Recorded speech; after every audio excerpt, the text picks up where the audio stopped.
सभी का एसजीसी group of college के इस ऑनलाइन प्लेटफॉर्म पे एक बार पुनः स्वागत है।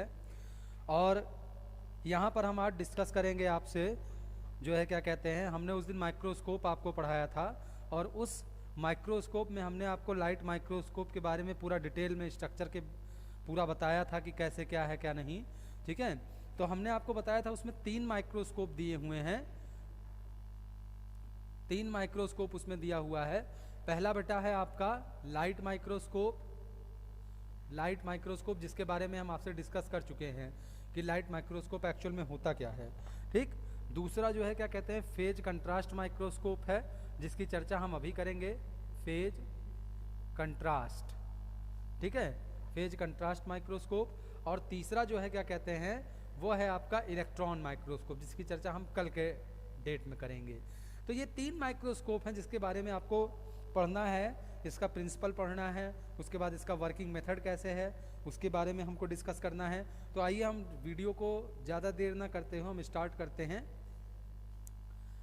यहाँ पर सामने आपको सबसे पहले इसका प्रिंसिपल, यानी कि प्रिंसिपल का मतलब होता है कि ये किस वे में वर्क करता है। ठीक है, तो ये आपका बताया गया कि phase contrast microscope works on principle that different cell organelle have different refractive indices and refractive indexes of the cell and its surrounding medium are also different। यानी जो फेज कंट्रास्ट माइक्रोस्कोप होता है वो विभिन्न प्रकार के सेल ऑर्गेनेल्स पे काम करता है, जिसका जो रिफ्रैक्टिव इंडेक्स रहता है वो भी क्या रहता है, डिफरेंट रहता है। और उसका रिफ्रैक्टिव इंडेक्स, ठीक है, जो सेल होता है यानी जिस सेल ऑर्गेनेल का हम अध्ययन कर रहे हैं उसका जो रिफ्रैक्टिव इंडेक्स होगा वो भी आपका क्या होगा, डिफरेंट होगा। और उसके जो सराउंडिंग मीडियम में जो भी चीज़ें होंगी वो भी सभी क्या होंगी, डिफरेंट होंगी। अब इसमें होता क्या है कि 2 लाइट वेव्स होती हैं, अगर वो सेल को पास करेंगी, ठीक है, emerge in the same phase, अगर एक ही फेज में एक साथ पास करेंगी, इसमें से एक जो है वो रिकाउंटर हो जाएंगी, ठीक है, और सेम जो है क्या कहते हैं रिफ्रैक्टिव इंडेक्स और थिकनेस ऑफ द मीडियम में जाएंगी। यानी एक जो है क्या कहते हैं आपका सेल को पास आउट करके निकल जाएगी और एक जो है उसके थिकनेस से हो करके गुजर जाएगी। ठीक है, अगर एक लाइट वेव जो है वो इनकाउंटर करती है एक ऑर्गेनेल पे और दूसरा जो है वो पास हो जाती है ग्राउंड सब्सटेंस से, तो जो पहला रे जो पास करेगा वो रिटार्डेड हो जाएगा and emerges slightly out of phase, और वो आउट ऑफ फेज निकल जाएगा। जैसा कि आप यहाँ वे देख रहे हैं कि 2 लाइट वेव्स हैं, लेकिन दोनों की दोनों लाइट वेव्स क्या हैं, पास आउट निकल गई, यानी वो स्पेसिमेन पे उसका कोई असर नहीं पड़ा। लेकिन दूसरा अगर आप देखें बी वाले में, तो यहाँ पे 2 वेव्स यहाँ भी हैं, एक वेव्स आपका पास आउट कर जा रही है डायरेक्टली, उसका स्पेसिमेन पे कोई नहीं प्रभाव पड़ रहा है। लेकिन अगर जो दूसरा वेव है वो आपका रिटार्डेड वेव है और वो जो है क्या कहते हैं आपका स्पेसिमेन को पास करते जा रही हैं। ठीक है, अब जो फेज कंट्रास्ट माइक्रोस्कोप होता है सेलेक्टिवली रिटार्ड होता है ना, जो लाइट वेव्स होती हैं उनके रिस्पेक्ट टू अदर यानी दूसरे के। ठीक है, इसमें जो फेज शिफ्ट होता है वो 0.25 का होता है, 0.25 लेमडा, ठीक है, उसका वेवलेंथ होता है। उसके बाद जो आपका फेज कंट्रास्ट माइक्रोस्कोप होता है, ठीक है, ये फर्दर ये रिटार्डेड करता है, रिटार्ड मतलब वापस करना, ठीक है, वेव को वापस करना, ये 0.25 लेमडा होता है और ये कंप्लीट डिस्ट्रक्टिव इंटरफेरेंस जो है वो कॉज करता है। अब जो 2 वेव जो कैंसिल हुई ईच अदर से यानी प्रोड्यूस हो करके, ठीक है, एक डार्कनेस और एक को जो है क्या कहते हैं ब्राइटनेस, यानी एक फेज आपका डार्क में वर्क करेगा और एक फेज जो है वो लाइट में यानी कि ब्राइटनेस में यूज करेगा। तो जो फेज कंट्रास्ट माइक्रोस्कोप होता है वो इंटेंसिफाइज करता है, क्या इंटेंसिफाइज करता है, phase differences and transform them into variation in brightness. ठीक है, यानी जो डार्कनेस और ब्राइटनेस का जो एक आपस में मिल करके जो एक कॉमन वे मिलता है, तो उसमें ये ब्राइटनेस को जो है क्या कहते हैं बढ़ावा देता है। ठीक है, अब इससे जो सेल होगा वो उसका जो शेड होगा वो ग्रे कलर का होगा, या उसके थिकनेस पे यानी जो आप सेल ऑब्जर्व कर रहे हो उसके थिकनेस पे डिपेंड करेगा, और उसका जो रिफ्रैक्टिव इंडेक्स होगा वो क्या होगा, सराउंडिंग मीडियम के बराबर होगा। तो ये हो गया इसका प्रिंसिपल। अब इसका वर्किंग मेथड जानते हैं। तो वर्किंग मेथड को बेटा जानने से पहले हम एक बार इसका स्ट्रक्चर देखेंगे कि इसका स्ट्रक्चर कैसे होता है। अब इसके स्ट्रक्चर में आप देखिए, सबसे पहले एक एनुलर डायाफ्राम नीचे जहाँ पे हम स्पेसिमेन को रखते हैं, कंडेंसर यानी जहाँ से लाइट रिफ्लेक्ट होती है। उसके बाद फोकल प्लेन, यहाँ पे लाइट जो है क्या कहते हैं बढ़ जाती है। और उसके बाद आपका फोकल प्लेन आता है ऑफ आई पीस, यानी यहाँ पे आपका आई पीस लगा होगा और ये आई पॉइंट होगा जहाँ से हम आपके जो स्पेसिमेन होगा उसको देखेंगे। ठीक है, चलिए अब इसका वर्किंग मेथड देखते हैं कैसे होता है। तो इसमें सबसे पहले क्या होता है कि एक एनुलर फेज प्लेट होता है जो आप देखे होंगे नीचे। ठीक है, ये प्लेस्ड रहता है कहाँ पे, एनुलर डायाफ्राम में, है ना, जहाँ पे आपका ऑब्जेक्टिव रखा जाता है। यानी कि ऑब्जेक्टिव का मतलब क्या होता है, जहाँ पे आप स्पेसिमेन रखते हैं, है ना। अब जो फेज प्लेट होती है ये ट्रांसपेरेंट डिस्क होती है जिसमें क्या होता है, एनुलर ग्रूव होता है या क्लीवेशन होता है। ठीक है, जिसका शेप और साइज जो है वो डायरेक्टली क्या करता है, इमेज को, ठीक है, कंडेंसर पे फोकस करता है। कंडेंसर लेंस पे उसका इमेज फोकस होता है। वही कंडेंसर लेंस जो है वो क्या करते हैं, मैग्नीफाइज करता है। अब जो लाइट रेज रहेगी जो पास होगा सेंट्रल, जो लाइट रेज आपका ऑब्जेक्ट के सेंट्रल पार्ट से पास आउट होगा और उसके बाद उससे निकल जाएगा कहाँ से, एनुलर ग्रूव से, है ना। तो जो फेज प्लेट होगी वो क्या करेगा, आपका जियोमेट्रिक इमेज जो है उसका फॉर्म करेगा।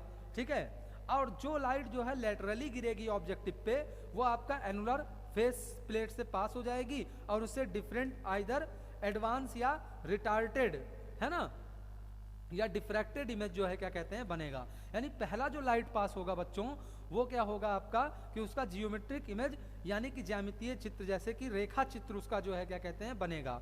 लेकिन दूसरा वाला क्या होगा, उसमें आपका जो है क्या कहते हैं डिफ्रैक्टिव इमेज जो है क्या कहते हैं, एक चमकदार चित्र जो है क्या कहते हैं वो बनेगा। अब यहाँ पे दो तरीके से, यानी कि ये दो प्रकार से, यानी कंट्रास्ट, कंट्रास्ट मतलब क्या होता है, डिफरेंट। तो दो डिफरेंट इमेजेस कैसे बनाता है, पहला आपका बनाता है ब्राइट, या इसी को निगेटिव कंट्रास्ट कहते हैं। इसमें क्या होता है कि जब दो सेट्स यानी दो रेज आपस में ऐड होती हैं, एक दूसरे से ऑब्जेक्ट को क्लियर करती हैं, तो इससे ऑब्जेक्ट जो है वो ब्राइट दिखने लगता है देन द सराउंडिंग्स, यानी कि अपने सराउंडिंग से वो कैसा दिखने लगता है, ब्राइट दिखने लगता है। दूसरा आपका डार्क होगा, या इसी को पॉजिटिव कंट्रास्ट कहते हैं। यानी इसमें जब दो रेज पास होंगी एक दूसरे से होकर के, है ना, तो इससे सब्सट्रैक्ट हो जाती हैं और एक डार्कर इमेज बनाती हैं देन द सराउंडिंग। यानी पहले में कैसा बनेगा, ब्राइट बनेगा इमेज, और दूसरे में आपका कैसा बनेगा, डार्क बनेगा। अब यहाँ पे देखिए ए और बी दोनों को समझाया गया। यहाँ पे दो रेज हैं, पहला ए एंड बी, इसका जो फेज है वो कितना है, 0.25 लेम्डा है। फिर इसका पार्शियल डिस्ट्रक्टिव इंटरफ्रेंस हो गया, यानी एक रेज यहाँ पे आपको दिखाया गया। दूसरा ए और बी हैं, ये आउट ऑफ फेज हैं, 0.5 लेम्डा से हैं। फिर उसके बाद यहाँ पे कंप्लीट डिस्ट्रक्टिव या इंटरफ्रेंस जो है वो दिखाया गया। ठीक है बच्चों, अब ये हो गया इसका वर्किंग मेथड। ठीक है, यानी दो रेज हैं, एक आपका डार्क इमेज बनाएगी और एक आपका ब्राइट इमेज बनाएगी। ठीक है, एक जियोमेट्रिक इमेज आपका बनाएगी और एक आपका डिफ्रैक्टिव इमेज बनाएगी।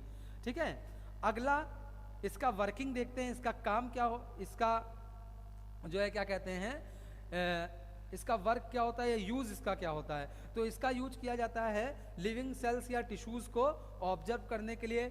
इसके अलावा जो है क्या कहते हैं, सेल कल्चरिंग में इसका यूज किया जाता है, जो कि इन विट्रो कंडीशन यानी लैब में अगर बनाया जाता है। इसके अलावा ये यूज किया जाता है इफेक्ट ऑफ डिफरेंट, यानी बहुत सारे केमिकल्स या फिजिकल एजेंट्स होते हैं उनके स्टडी के यूज के लिए इसका जो है वो यूज किया जाता है, या सेल को एग्जामाइन करने के लिए इसका यूज जो है वो किया जाता है। ठीक है, अब इसके अलावा इसके और भी अदर यूजेस हैं, जैसे चौथे वाले पॉइंट में बताया गया। पहला आपका डिफरेंट, बहुत सारे न्यूक्लियर या साइटोप्लाज्मिक चेंजेस होती हैं जब सेल डिवाइड करता है, यानी जब सेल डिवीजन होता है, सेल डिवीजन के डिफरेंट स्टेजेस में जो जो चेंजेस होती हैं उसके बारे में भी ये हमको जो है क्या कहते हैं दिखाता है कि कौन से फेज में और सेल किस तरीके से जो है वो चेंज हो रही है। ठीक है, उसके बाद अगर देखा जाए तो फॉर्मेशन ऑफ फाइब्रिलर एक्सपेंशन या फाइन मेम्ब्रेन, यानी कि जो सेल ऑर्गेनेल्स होती हैं उनमें जो मेम्ब्रेन्स होती हैं उनकी स्टडी के लिए ये यूजफुल होता है। ठीक, तो ये रहा बेटा आपका जो है क्या कहते हैं फेज कंट्रास्ट माइक्रोस्कोप। यहाँ पे आप देखिए ये इंटरफेरेंस है। ठीक है, ये इमेज कैसे बनता है, कैसे इस पर लाइट का फॉल आउट होता है। तो ये बीच में है आपका फेज प्लेट। ठीक है, ये आपका इंटरफेरेंस है रिफ्रैक्टेड एंड अनरिफ्रैक्टेड वेव का, जो कि एक पॉइंट पे गिर रहा है। रिफ्रैक्टेड वेव जो है वो डिले कर जाती हैं, है ना, कितने से 1/4 वेवलेंथ से। और यहाँ पे ये एनुलस है, यहाँ पे आप स्पेसिमेन को जो है वो प्लेस करते हैं। अब ये लाइट वेव है जो कि सोर्स से फोकस होती हैं कहाँ पे, स्पेसिमेन से, और कहाँ पे किससे के द्वारा होती हैं, कंडेंसर लेंस के द्वारा होती हैं। ठीक है, अब यहाँ पे ए और बी के बारे में डिस्क्रिप्शन जो वहाँ नीचे था उसके बारे में बताया कि path of light rays in ये फेज कंट्रास्ट लाइट माइक्रोस्कोप, दूसरा same enlarge to show the annular phase plate. ठीक है, तो इस तरीके से बच्चों ये आपका फेज कंट्रास्ट माइक्रोस्कोप आज समाप्त होता है। कल हम पुनः जो है क्या कहते हैं इलेक्ट्रॉन माइक्रोस्कोप के बारे में हम पढ़ेंगे। ठीक है, हर साल एग्जामिनेशन में आपका फेज कंट्रास्ट या इलेक्ट्रॉन माइक्रोस्कोप जो है वो डिटेल में पूछा जाता है, तो अगर उसमें इतना आप डिस्क्राइब कर देंगे तो इतना जो है वो क्या रहेगा, काफ़ी रहेगा। ओके बच्चों, तो आज के वीडियो को हम यहीं पे समाप्त करते हैं। कल फिर से हमारी इसी समय इसी जगह हमारी फिर से मुलाकात होगी, तब तक के लिए गुड बाय।